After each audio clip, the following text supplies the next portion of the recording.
So first of all, let me start from the landlord dashboard. Here in the home page, we have various matrices related to the dashboard, right? As we can see, and the reputation tracking score. So how exactly is the reputation tracking score, being measured here? When a landlord goes to his setting and for the first time around after making an account, he can improve his reputation score. When he completes his profile, he's allocated points. When he uploads the driver's license, he's allocated points accordingly, right? And when he connects the wallet, then he's also allocated the points, right? So in this way, in this chronological manner, I mean, from time to time, his reputation score would increase, and a maximum reputation score of 100 is allocated. And apart from the reputation score, we have the landlord can add a property by using this model here, as we can see, and all the tabs for easy navigation and to reduce the cognitive overload. So here we have already added a property as a demo. Now, before I move on to rest of the tabs, all the tabs in the landlord dashboard, I would like to first move to the student dashboard. Okay, so this is exactly our student dashboard. So for the first thing that a student can do is that he can visit a property before booking it. Once he is visited a property and he's satisfied with it, he can book or join the property. Then the landlord, agrees to joining the property. Then a student smart contract is signed on the blockchain, and after that the security is deposit and the security return work will also occur. So let us explore that in detail. So similarly, this student also has a profile and he also can manage preferences in the settings, right? So what exactly happens is the student would move to the search properties tab. He can use these filters or search as well, and then he clicks on the view details. He can simply view the details, annuities, download information, reviews, right? And if current flatmates, if any, right? So what exactly is going to do is, for the first time around, you want to schedule a visit, right? So virtual tour or in person, both options are there. Virtual will be by Google Meets. So a landlord has already specified the dates on which he is available for a virtual tour. Let us take 16 of March as an example. The slot is there. Okay, the slots that are booked will be marked empty and will not be available. So let's suppose it's 1 p.m. slot is selected and we schedule a visit to that day. So if we just move here, we can first of all see that he's received the visit request here in the virtual visits tab. So he can reschedule it or confirm it. Let's suppose he confirms it, then he just have to um, create a new meeting, and he will be pasting the meeting link here. So it is now confirmed.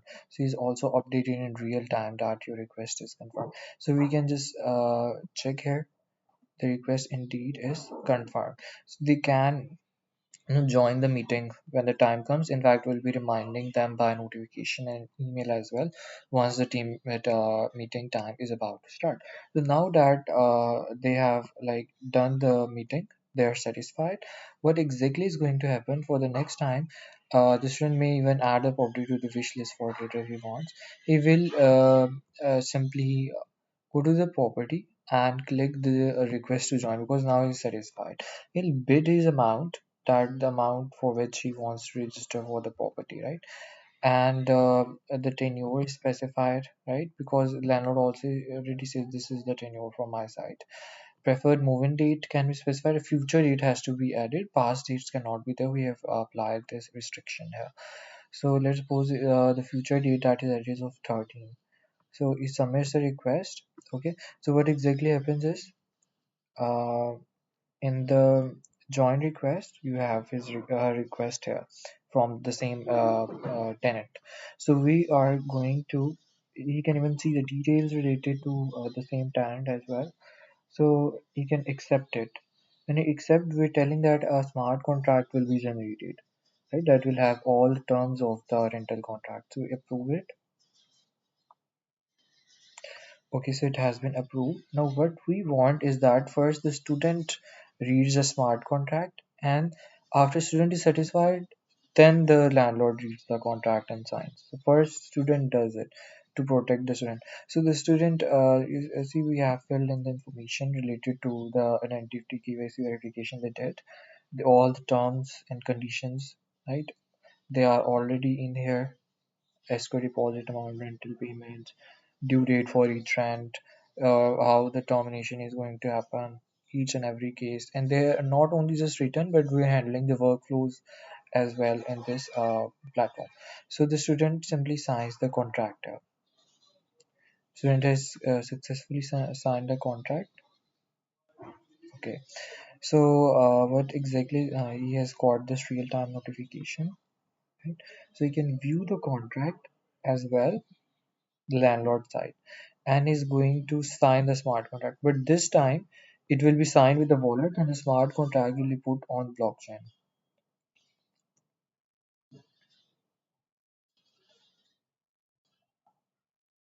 Actually, since it is being put on the blockchain, so it can take a few like seconds. So contract is signed and is now on the blockchain. What we can see is, if you move back and like look here, we have this transaction hash. We can view the document as well. It's stored on the blockchain.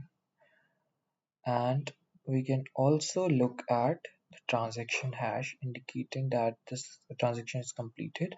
This is directly embedded on the blockchain, right? So this is the great thing here. Apart from this, uh, okay, so the rental contract workflow is done, but now the security deposit that was requested is here. So he has to pay that deposit, right? When he clicks on pay deposit, currently it does not have that much balance, so he can go into the wallet. The wallet is connected, and he can deposit some amount, right? Currently we require 1,000. We have like this money much, so we can deposit 800.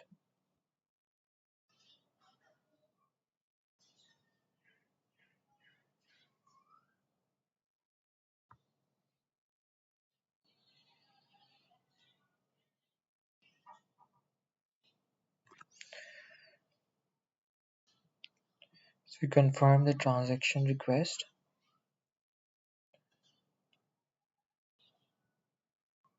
So 800 has been deposited, and over here we can see the transaction history of it as well. We can see the link on the blockchain that it has happened.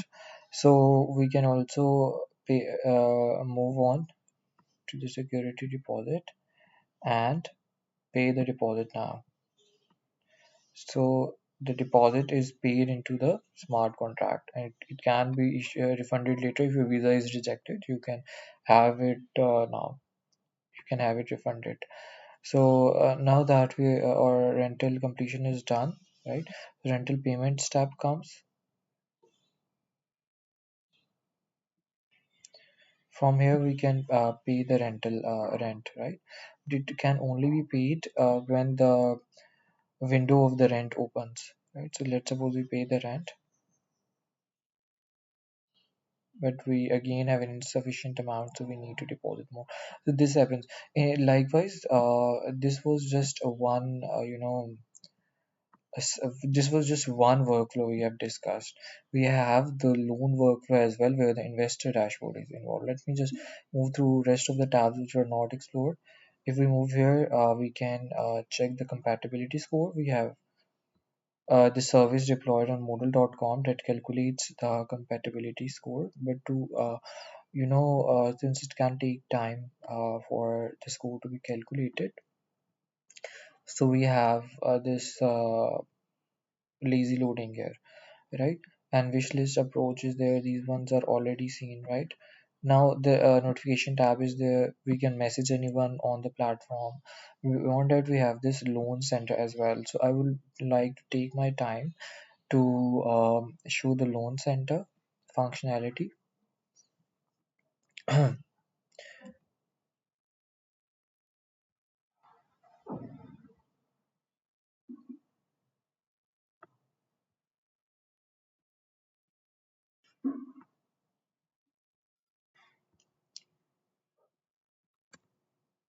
Okay.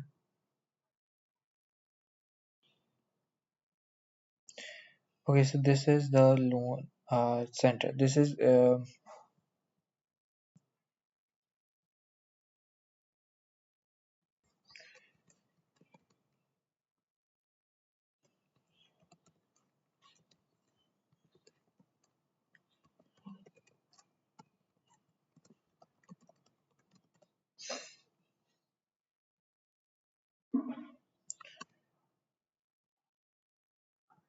so this is the loan center that we have here.